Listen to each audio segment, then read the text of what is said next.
the vast majority of our food and agricultural system is massive in scale and commodity driven, and that's not likely to change. But there are still interesting and profitable niches for value-added opportunities. There are niches everywhere, especially as industry is getting bigger and bigger and bigger, and there are spaces, there are bigger gaps in between for a specialty company to move in and solve an unmet need. That's Rygg, president of Silver Spring Foods, which is the world's largest grower and processor of horseradish. Part of their success over the past 90 years has been in the fact that they're vertically integrated, and today grow 70% of their needs themselves. So 70% gives us a competitive advantage on controlling the quality. We can play around with some of on the farm side, what we need to do to generate the heat that we're looking for with the heat index.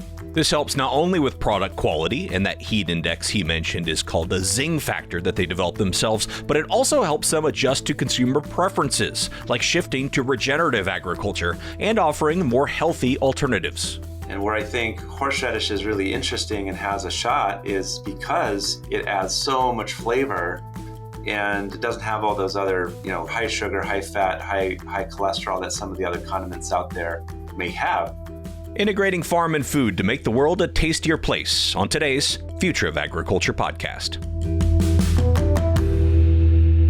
Hello, fellow ag nerd. Thank you so much for joining me for another episode of the Future of Agriculture. My name is Tim Hammerich, and every week you and I get to hear from the founders, farmers, innovators, and investors, the people shaping the future of the ag industry. Now, before we dive in, I want to thank our quarterly presenting sponsor, which is a company that tells you what you don't want to know. Every 3 seconds, FarmWave's Harvest Vision system is counting your harvest losses off the header and from the combine and reporting them to you in the cab in real time. Make changes on the fly and watch your loss counts drop without having to stop or do manual harvest loss counts again. Models are currently available in corn and soybeans, with several other crops in development for release soon. But don't take my word for it. Listen to an actual FarmWave customer. The system came to me about a week after we had started doing soybeans. I had about 300 acres already through the machine at this point, our combine.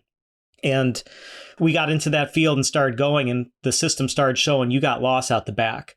The fan was set maybe just a little bit too fast.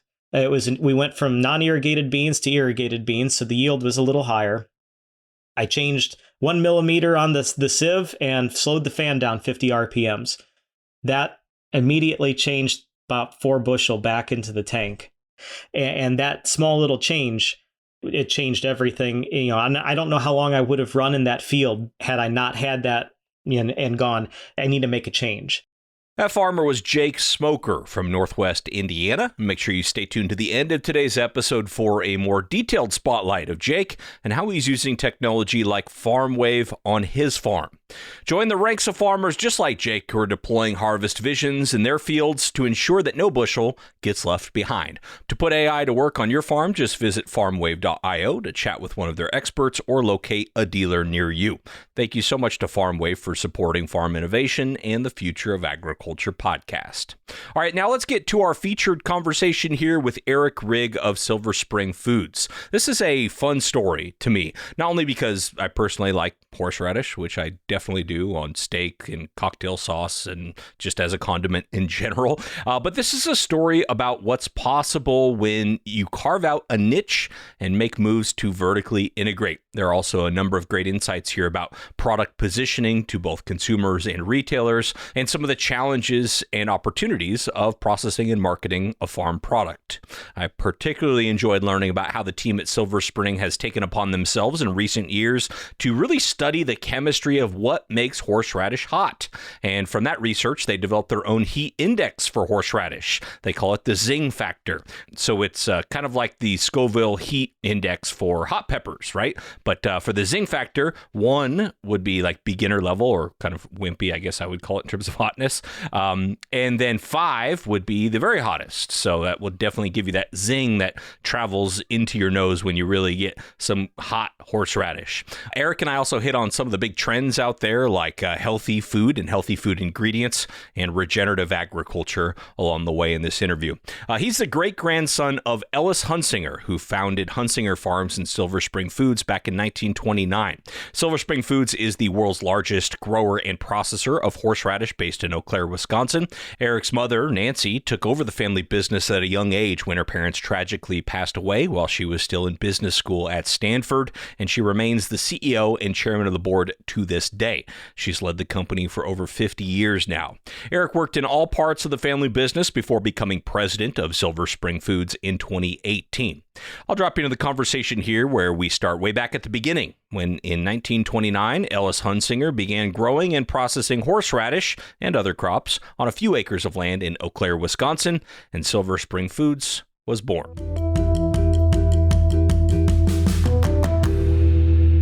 He had grown up on a farm, so agriculture was familiar for him, but he was a door-to-door lightning rod salesman, at least the story goes here in Eau Claire. And I think there's only so many lightning rods you can sell. There's not a lot of repeat customers there. So he ended up falling back on agriculture and farming to support his family. And this is 1929, so this is kind of leading up into the Great Depression. And he grew all sorts of things, horseradish included, but he grew, corn and strawberries and melons and potatoes. And it was the horseradish that really took off. I think one of the reasons is, one, it grows really well here in Eau Claire. We're near the 45th parallel, so the temperature, the cold winters, the soil conditions are really good for horseradish for it to flourish. And secondly, for economic reasons, he was able to sell the horseradish product all winter long, where a lot of the other crops were more of a farmer's market based. But you could store horseradish in cold storage after you harvest, grind it, and then ship it out all winter long. So I think that's really why it took off and was successful for him. And at that time, was horseradish used in the mostly the kind of the same ways it is today, or was there another demand driver for horseradish back then that may be different than today? No, primarily it's used as a condiment. It's a great way to add excitement and flavor to food without all the sugar, fat, cholesterol of some of the other condiments that are out there. It's very simple. Our finished product is called prepared horseradish, and that's basically taking the root that we grow ourselves and clean it, grind it, mix it with vinegar and some salt, and you're off to the races. Some people do it themselves. They grow horseradish themselves and make the condiment, but it brings a tear to your eye in the process. Think about onions, but even worse. It's pretty volatile. So it's something that we're able to do on a pretty large scale. I know you're the largest grower and manufacturer of horseradish products. Are you developing your own varieties for that, proprietary varieties, or are these kind of varieties that others can find on the market? So we use a variety primarily called Big Top Western. There are a lot of varieties of horseradish that are out there, and there are other growers who are crossbreeding different varieties to try to get different characteristics with disease prevention, plant health, size. We have dabbled in that, but we have found the Big Top Western variety to work really well in Wisconsin, which is primarily where we're growing our horseradish. And the other varieties are successful in other growing regions, but we've had a lot of luck with Big Top Western, so we're sticking with that. We grow about 70% of what our processing needs are. So we're buying about 30% of our horseradish from other farmers. And those can include some of those other varieties. And what we like to do is a root blend for our finished product, because the horseradish roots will have different characteristics. Some will be hotter, some will be a little more bitter. And we'll do a root blend to make sure that the finished product hits that zing factor and flavor profile we're looking for. So different varieties would have kind of different zing factors? Yeah, think about grapes and wine. Different varieties and different growing conditions will yield a different flavor profiles. So we can go in our root cooler where we have some different varieties and go in and try them. And I could probably point out some of the characteristics and where it likely came from based on the heat and the bitterness level of the roots. Yeah, the comparison I'm making in my mind is like hot peppers, right? Some people like them super hot and super flavorful, and others want them more mild. And so it's cool. I never thought about it in the context of horseradish. It's really cool. When those processors are making something like a salsa, using peppers, I know that the peppers themselves coming out of the same field will have a range of heat. Different chemistry there is called capsaicin. It kind of lingers on the mouth and the heat builds over time, whereas the horseradish is ephemeral. It goes up into your nose and it hits you and then it goes away. Again, different chemistry, but the peppers have a range of heat themselves. So I think they have to do a pepper blend to try to get you your mild, medium, and hot salsa for consumers in that way. So I thought that was a good model. Scoville units for peppers, and then the zing factor for horseradish. It's novel to our category, and it's something that it's kind of fun talking about with customers. It is cool. Yeah. And when I think about horseradish, I first think about the horseradish I put on steak. But then, like you said, you've got a lot of other uses there. Can you give us a general sense of your breakdown of where your horseradish ends up? Yeah, so we're number one in retail, meaning, an 8-ounce or 5-ounce jar of horseradish, in the refrigerated section of a supermarket. Those consumers are generally using it for the big hitters. That would be steak, prime rib, making their own cocktail sauce with it for shrimp cocktail. There's a lot of people that will make a creamy sauce. So you add horseradish to sour cream or creme fraiche or even Greek yogurt, I've seen, to make a sauce for meats and seafood. And then there's some unusual uses for it that I find pretty interesting.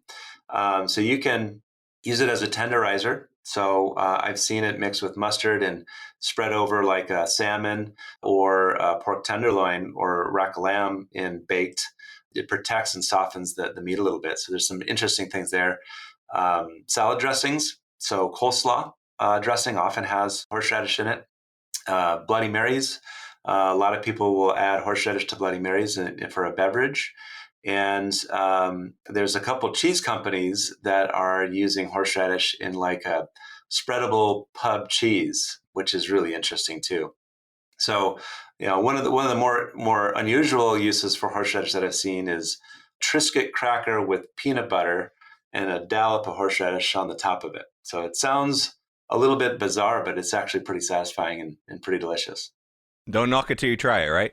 That's right. I try it. So I love horseradish. I'm one of those people who's like, I'm going to push it to the edge and occasionally overdo the horseradish and then like, okay, I got to back off a little bit because I really do enjoy the flavor.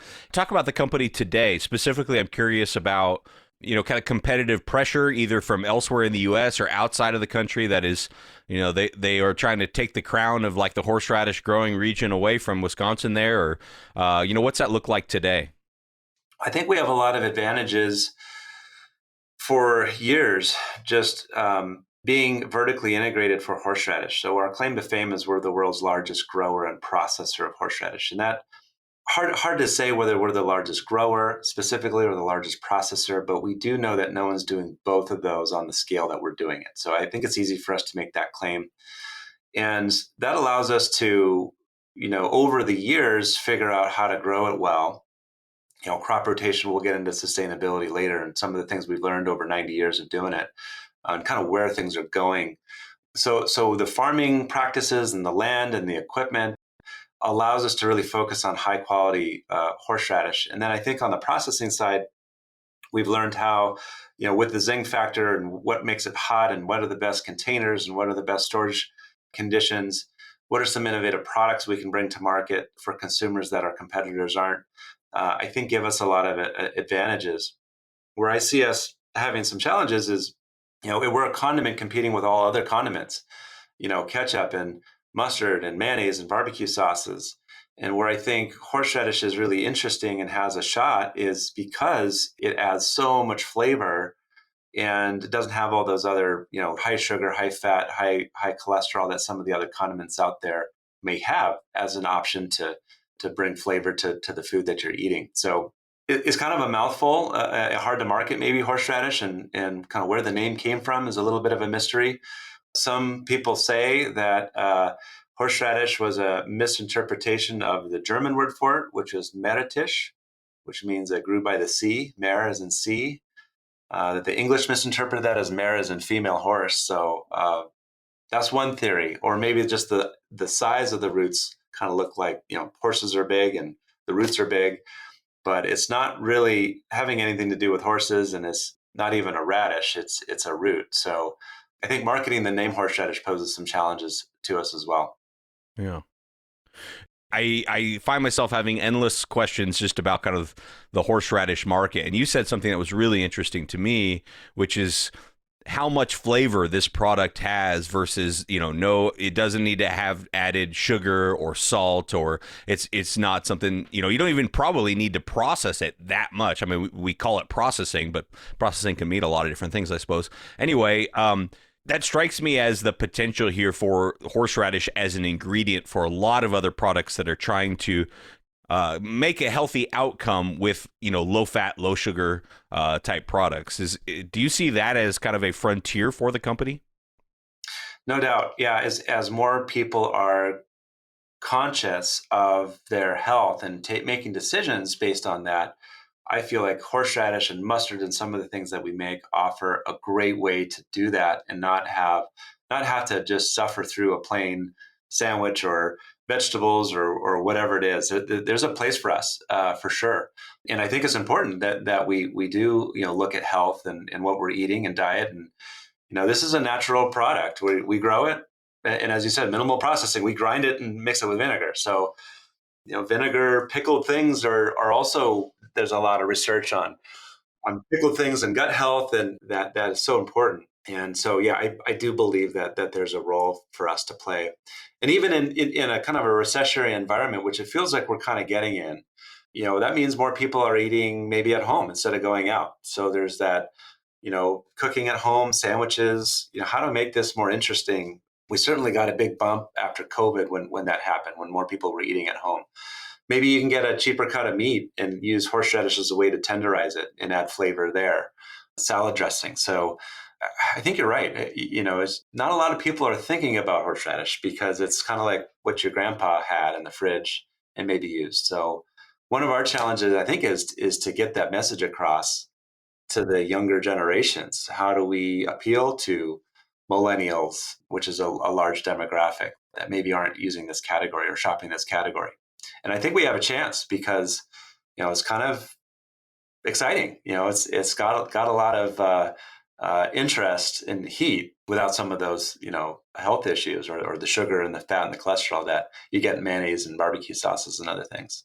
Oh, absolutely. Yeah. Yeah. These interviews are always so much easier for me to do when I'm genuinely a fan of like the product and kind of what you're doing. And so I am a millennial, although I'm very much on the older side of the millennials. So I would say that, this is an N of one, but still a huge fan of horseradish. You grow 70%, you said, of the horseradish that you end up processing and marketing and selling.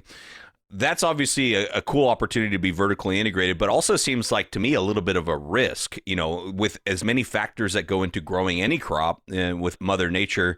It seems like that could be risky to put so many of your eggs in one basket. Can you talk about that and how you sort of manage that risk? Yeah, great question. And formerly it was 95%. So I'm aware of that risk. And I got stung when I first took over in 2018. That next winter came early. So a little bit about horseradish is we plant it in the spring and the fall, and we harvest at the same time simultaneously. So we actually have to harvest the root out of the ground, run it across our belt line, cut seed stock off, go back out in the field and plant it all before the winter hits. Or in the spring is after the snow melts and we can get into the field and do field work. So that year, we had a huge winter, came early. We got frozen out of the ground. We play a game of chicken every year with the winter. The longer we wait to harvest, the bigger our yield. If we wait too long, we get frozen out. That year came really early. We were about 2 million pounds short of horseradish. That's a lot. So we're processing about 8 or 9 million pounds a year. So that's a big chunk. And that was all in our fields. In Wisconsin, we're harvesting in October, then the ground's frozen and we can't get back out and access the fields until maybe that next April or May. So that was a huge risk, and we were short that year. We ended up buying a competitor out of Michigan. It's called Farmers Horseradish. To solve the problem, we got access to their horseradish root contracts. They didn't grow anything themselves. They bought from other farmers.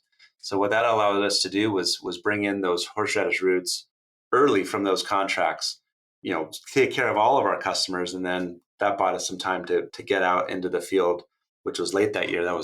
We couldn't harvest until May to get our own access to our own roots. But that really scared me because of the weather patterns, because of the early winter. We were overexposed. And so that's when I consciously decided to cut back on our own growing significantly and continue to buy on these root contracts from other farmers. And these other farmers are generally in southern areas. We buy most of them from Collinsville, Illinois, so a little farther south.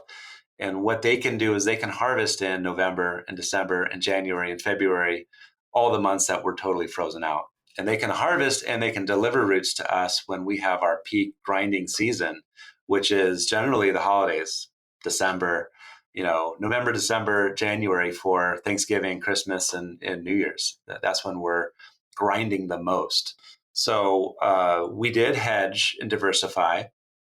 70-30 is a lot still that we're controlling ourselves, but there's no one else we can really commission to grow it for us.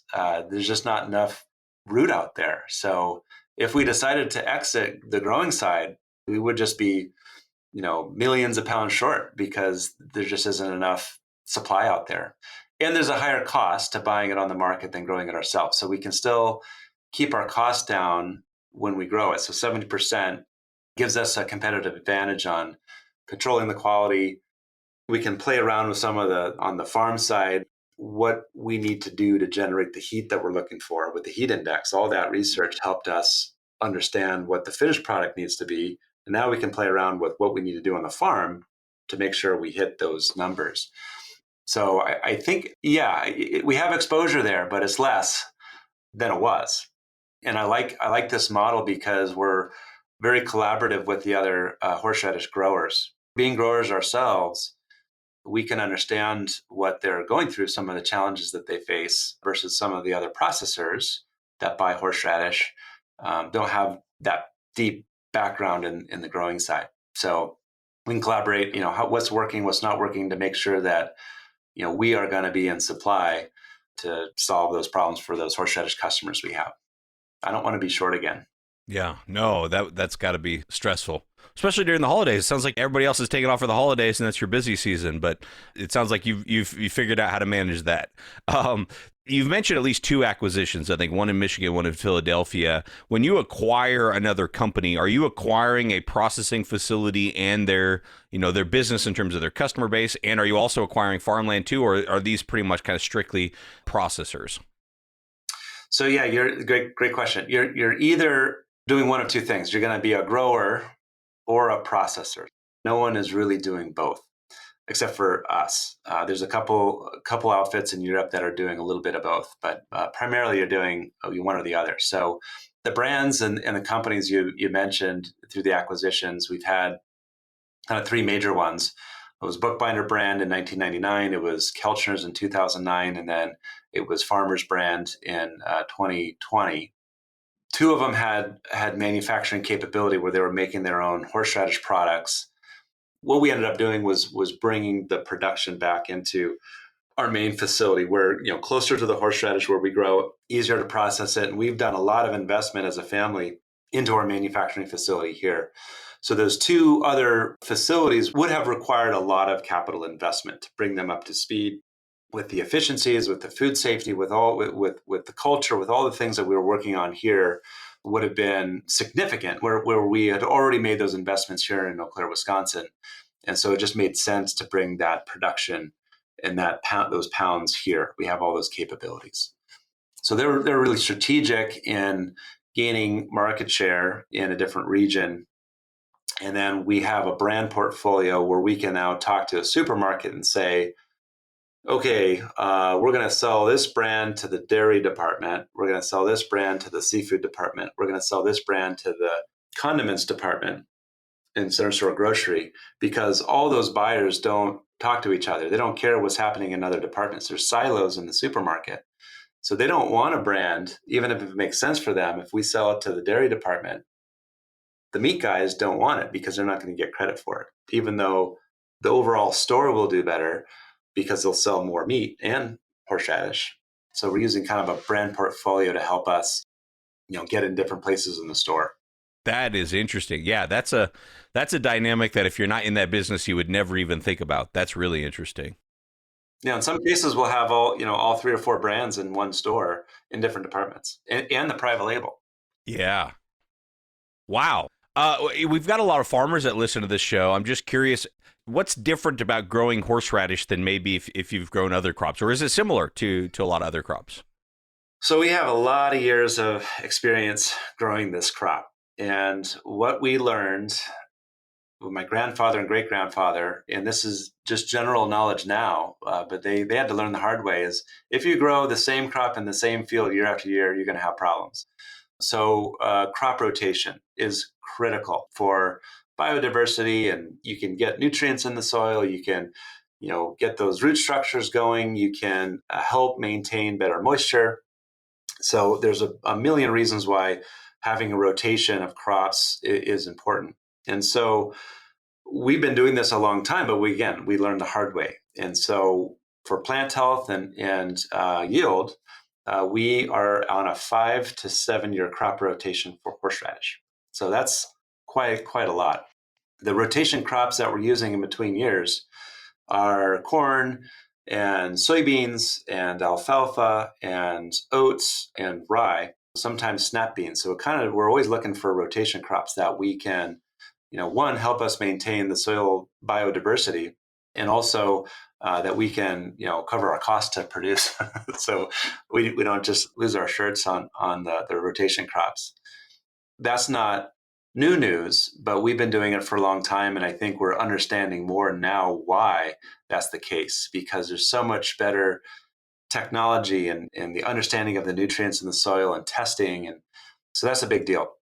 Some of the new things that we're doing that are getting a lot of buzz right now are some of the regenerative agricultural practices. So how can we do more with less and be better stewards of the land for long-term sustainability? And this is looking at not only that crop rotation we've been doing for a long time now, but now we're looking at the impaction on the soil and how devastating that can be. So what are some things we can do? That includes our tilling practices. Can we do no-till or limited till to maintain these root structures that we have? There's cover cropping. So having crops in the ground year-round is really helpful. So we're leaning really hard into this as well. So after some of our rotation crops, coming right back in with some winter rye to keep that in the soil and keep those root structures going, and the rye will go down and look for those nutrients deeper in the soil during the winter, and then bring those back to the surface to give access to our main crops later. Some of the precision agriculture now with data, so we're only giving the plant what it needs, not anything more or less. Same thing for moisture. So there's really, really exciting new technology now that we're looking at and leaning into, so we can have basically fewer passes. We can be more productive with those passes. So that's less fuel, less wear and tear on tractors, fewer labor hours, but have a bigger impact on the soil and make sure that we're unlocking those nutrients that are already in the ground. And what does horseradish need? And what is existing in the soil? And how do we unlock those? So using biologicals, some microorganisms, to make sure that our fungus and bacteria are in the right balance so that we can unlock those nutrients. So I'm just excited to take what we've been doing, what's been working, kind of marrying that traditional agriculture with some newer technology and understanding of what's going on. And the focus then is going to be on plant health and yield with less acres and less energy and less chemical, less everything, and try to have it create this ecosystem for the long term. So I think that's where farmers and those in this industry are really leaning into, because we have to. I think we just have to. Well, Eric, I really appreciate this. Maybe my last question is just, I think it's really cool that this was started by someone who was selling lightning rods, door-to-door sales. And I do think a lot about how so many things are started by somebody who has that sales experience and can really be customer facing and kind of understand the needs of the customer and create value. I mean, do you think something like this could be started today, in not necessarily in horseradish, but in some sort of niche like that, with the right skills? And then I'm also curious about, how you see the future of the company. Yeah, there are niches everywhere, especially as industry is getting bigger and bigger and bigger, and supermarkets are getting bigger and bigger and bigger. What that does sometimes, as difficult as it is to deal with those, there are spaces, there are bigger gaps in between for a specialty company to move in and solve an unmet need. So there's innovation everywhere, and data available to us, and maybe some tools, the pros and cons of generative AI and artificial intelligence, just better understanding of, even for us, the chemistry of horseradish to be able to bring the zing factor to consumers. So there's always these things that are really interesting and exciting, I think, for even to make the horseradish industry exciting. It's seems so small, but there's potential here. So whether it's a ginseng crop or cranberries or some other crop in agriculture, or new use for horseradish you mentioned, maybe there's a whole new way to use this raw material that we haven't even thought about yet. That's really exciting. I think one of the challenges we all face is some of the labor challenges that are out there, and how do you continue to be able to have enough labor to get some of the work done in the field that is required. So that's why we're focusing on efficiency. How do we do more with less, moving forward? So I think that's going to be important for everybody. How do we deal with some of the environmental concerns? I'm looking at us from a farm perspective, from an agricultural perspective, having just smaller windows to do the work in the field. So we need to be resilient and make sure that our labor and our equipment's ready to deploy to take advantage of that time to be able to plant or harvest or do whatever field work we need to get done. But there's some really cool innovations in hydroponics and indoor growing. There's a company up the street, Superior Fresh from us, they're raising salmon and they're raising lettuce in two different buildings, but they're sharing the water source and totally self-contained, no matter what the weather is doing. So I'm pretty jealous about that, because they can control probably 98% of the variables in there, and I can maybe control 10. The rest is Mother Nature. So yeah, it's exciting, just to be innovative and curious and ask a lot of questions, and then you have to have a little bit of resiliency and stick-to-itiveness to carry it through. All right, well, I want to thank Eric Rygg very much for being on the show today. Go learn more about their operation over at silverspringfoods.com. I hope that serves as some inspiration for all of you ag entrepreneurs out there.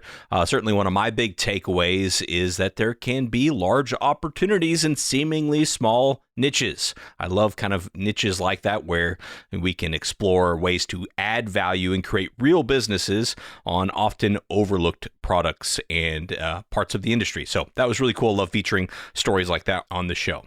Another takeaway for me is something that I think a lot of people don't think about when they talk about growing new crops or new ways of doing agriculture. It's that even for a vertically integrated horseradish company, a company committed to products like horseradish, they still, of course, have to grow and market other crops for their rotation. They can't just grow horseradish year after year after year. And some of those other crops include things like corn, soybeans, and small grains, which actually leads perfectly into today's Spotlight segment with Jake Smoker. Jake and his family farm in LaPorte County, Indiana, which is in the northwest part of the state, about 20 miles off the southern tip of Lake Michigan. They raise corn, soybeans, wheat, and run a small feed yard to feed out cattle there. Jake's the fourth generation to farm at that location and studied ag economics at Purdue. He's certainly on the leading edge when it comes to exploring and evaluating new farm technologies. In fact, he's already appeared on the show. He was on the show back in episode 293 as part of our Tech-Enabled Advisor series, when at that time he was talking about his experiences with granular. I'm very, very happy to bring him back on the show today to share some of his experiences as a beta tester and early customer of FarmWave, starting with how he first came across the company, its technology, and its founder, Craig Gansel. Yeah, so it was interesting with FarmWave, about the network and the people that you kind of interact with. We had been working with an independent trialing company. If a company had a new thing that they wanted to have done, they get a hold of them, they get a hold of us, and we'd try it. They didn't come through that, but a guy I knew in that company knew another guy that knew another guy, and Craig and his team were basically needing a combine that they could collect data off of. And they got a hold of me and I said, that's fine. We're running soybeans right now. You can come out, but it's soybean time. Like, I can't stop. So, like, if you need to do anything, it's going to be as we're going or as I'm dumping on the end or something like that, And they were incredible coming out. They never paused the combine at all. They had some magnets with some conduit boxes and GoPro cameras strapped to the side of it. And it was definitely like the fast iteration style kind of thing. They put these all over the combine and they just rode with me in the combine and drove alongside, but never got in the way. They spent 2 days doing that and off they went again. And it was interesting seeing what they were doing, because they were showing me the raw data coming off just as it, there wasn't anything fancy of an interface or anything. It was just raw data, but they're showing me on an iPad, what you're getting some loss on this side of the head. You're getting some loss out the back, what's going on. And then we're sitting there tinkering with it and stuff. And I'm seeing this like as we're just sitting in the combine and they're just collecting this data that they use to build the models. And it's like, oh, this is pretty neat. They collected the data and off they went. And next year they got a hold of me and said, hey, we've got this really rough version. Can you try it out? See what happens. And at that point, then, okay, we've got a very rough beta version, probably even an alpha version of it, really. Put it onto the combine, see where things, what you were seeing out of it mostly, but then I'm starting to see the data coming back. And the data to me has always been the most important thing in the operation. I can't do it by gut feel anymore. Margins are too tight. So I got to use every piece of data I've got in order to make the most that I can off that acre of ground. And seeing that data coming back, even in very rough, raw forms in the beginning, it was interesting that I could make decisions right there immediately.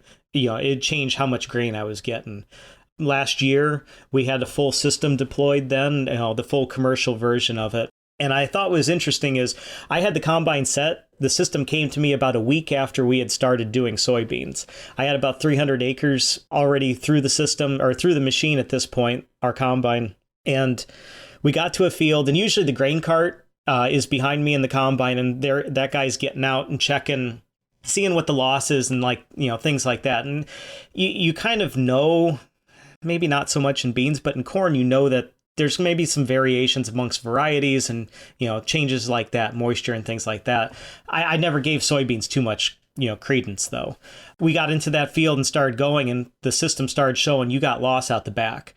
And I'm going, no, I've got this set, and the grain cart guy's behind me going, it looks fine to me. We get out, we change some things, keep going through the field, still doesn't change anything, still showing loss. And I'm going, do I trust the technology enough to make changes? I keep tinkering, and it's a 3/4 mile long field. We get halfway through that field, and I finally got it dialed in. The fan was set maybe just a little bit too fast. We went from non-irrigated beans to irrigated beans, so the yield was a little higher. I changed 1 millimeter on the sieve and slowed the fan down 50 RPMs. That immediately changed about 4 bushel back into the tank. And looking behind, looking across the head and things like that, you're trying to gauge loss across 35 foot of what we've got. And that small little change, it changed everything. I don't know how long I would have run in that field had I not had that and gone, I need to make a change, because it was a small change too. Usually when we're doing big change, you're getting lost on the ground, you're making decent sized changes. You're not doing tiny little 10, 15 RPM changes or 1 millimeter changes on your sieve. So that's where it started to really prove itself to me as the technology. I've seen it progress all the way through, but that full on version, holy cow, like that's proving its worth right there. And I know that if I have to go do something, check on the dryer, and I put somebody in the combine that it maybe isn't as experienced with it, they can call me and go, hey, we got into this spot and we're starting to see the system dinging at us. what do I need to do? It's better than, hey, we changed varieties, we're still going, oh wow, there's a stream of yellow out the back of the machine. We've all been there before where something's off, but you just keep going. 10 acres later, you go, whoops. So that's been interesting to see that progression. That's amazing. Yeah, and in that example that you were giving, it sounds like the difference is pretty imperceptible. Like you might have gone permanently without making those small tweaks. That's the kicker of it, is I would like to think that I'm a good enough operator that I wouldn't have had that problem. But the systems prove to me that you're not that good, or I need to recalibrate my version of what acceptable loss was.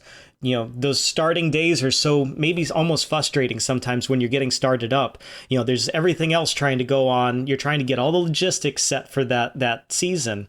And you're going, the loss is good enough. At some point during the setup process, you go, it's good enough, run with it. My uncle was very much, like that, of quit screwing around and get moving because we're losing time. And I maybe I have a little bit of that still in me too, but it's helped me recalibrate what my acceptance level is. I know I can get it better. Before I really wasn't accepting of that. It's like, well, it's good enough. It doesn't look as bad as what the neighbor's field that's got volunteer beans growing up because there was a hot spell in October, So, I mean, things like that, things like head loss. I never gave soybean head loss a time of day. Like that's what it is. That's what we got to deal with. Now having cameras on that head and watching the shatter, and everybody goes, well, a draper head, just run with it. It's better than an auger. You're going to leave less bushels out there. And you still see, there's been days where it's bright and sunny and the beans are testing, 9%. And you go, the shatter loss at the head is too high. We got to stop. Wait for a few hours, let the sun go down. Okay, now we can go back to it. But without that data coming in and going, wow, I'm getting like 5 bushel loss at the head just because of it's so dry. It would have been painful in the past to shut down in the middle of the day, bright and sunny outside, and go, we got to pause because this is costing us a lot of money on the ground. You wouldn't do that before, not if you didn't have that data. It's amazing, and it's kind of like why didn't I think about that? Or why didn't John Deere think about that before? I know you and Craig talk often. Where else do you see an opportunity for this where, you can visually inspect things on the fly and give you the opportunity to either adjust something to kind of optimize and ultimately save a bunch of money? It's fascinating because that's, Craig's always been, and we've been kind of helping with it behind the scenes of, what's that next step? Right now it's counting and seeing loss and stuff. And I know they're working on things like spread pattern, especially if you're in a no-till scenario, spread pattern's huge out the back of a combine. How can you help adjust that? Right now the system's not, it's standalone, it's colorblind, it's not with one brand or the other brand, and it does all of its work on its own at the edge, doesn't need internet or anything like that, which is huge because we're in the middle of nowhere. My self-service, I'm lucky if I get a bar or two. But, I think the next steps are that final integration with the combine itself. If they can take and see what the loss is, and that is automatically doing and changing and optimizing that combine as you're going through the field, I think that's probably the last frontier when it comes to that combine. Because then at that point, full autonomy is not too much further away.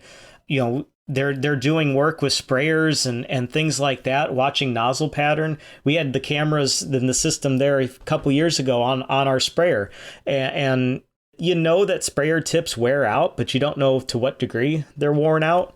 And you start to notice their AI was looking at the degree of the sprayer tip and the nozzles and how they were working and going, yeah, we do have an issue on this section of the sprayer. The nozzles are worn. Would we have really noticed that? No, probably not. We would have probably gotten through another season on them. So it's things like that are coming. But I really think this unlocks the final frontier of the, autonomy is great. But what happens when the chisel plow behind you plugs up and then it wads? Well, and the computer doesn't know it. With their vision system doing what it can do, it can really do about anything, as long as you train it to what you need it to do. And that's the final frontier. That's the next step, is how do you use this system across the entire operation, not just a harvest time component. And that's what I think is fascinating coming into the future. We haven't had these big innovations, and I think the next wave is going to be this AI, this machine learning portion of it. How can we be smarter with the data and use that in ways that we've never been able to? And I think that's what's coming next. Absolutely. Jake, I appreciate this. I mean, it's a good thing that we're finding excuses to get you back on the show, because you should be a regular. But before I let you go, anything you'd like to say to other farmers out there about this type of technology who might be on the fence or checking it out for the first time? I'd say, for me, knowing the people behind the product has been probably the most impactful for me. There's a lot of startups out there, and FarmWave, they've been around for a while, but they're still really, I consider them a startup. Knowing the people behind the technology and behind the product, and I've been fortunate to have that window to the inside.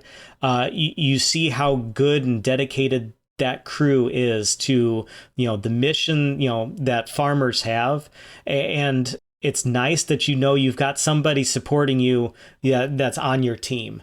And you don't feel like that very often when it comes to companies and products. A lot of this is faceless, nameless things, and to know that you've got a support crew behind you has been just huge for my adoption of their technology. If it wasn't for how good that whole team is there, top down, I probably wouldn't. I would have maybe moved on with things when in their early stages, but I saw how dedicated they were to the technology, and how they, when there would be a problem or would there be an issue, how quickly they would work through that. It wasn't like we'll study it and get back to you in a year or two. It was change this, do this, move fast. We've got a small window to work, and we're going to do it as fast as what we can. And that's produced just amazing results. So that team behind has just been incredible to work with. And I encourage anybody that's looking at it, step maybe out of your comfort zone just a little bit. AI is not as scary as what maybe we think about it in the mainstream. Machine learning is going to be coming. Use it to put more bushels in the tank and put more money in your pocket at the end of the day, and know that you've got a good support crew behind you. Awesome. Yep. And to your point earlier, the whole design is that it doesn't interrupt your current workflow. Like it shouldn't be a big behavior change. Yeah. Yeah. It's there. It's running on the background. If you need it, that assistant is there. Otherwise it runs on its own. You don't have to mess with it. And the install, I didn't say anything about the install, but the install was like an hour for the whole machine, heads and all. It's colorblind. It just goes and it works. There's no setup. There's no stuff to download. There's no learning curve. It's a simple screen. Away you go. Super simple. Super simple. Thank you very much to Jake Smoker for sharing his experiences with us here on the Spotlight segment of the show. And thank you, of course, to FarmWave for the work that they're doing and for being our quarterly presenting sponsor this quarter. Put AI to work on your farm. Just visit farmwave.io to chat with one of their experts or locate a dealer near you. That's going to do it for today's episode. Thank you so much for your time and your attention. I never take it lightly. I'll be back next week with another story of ag innovation.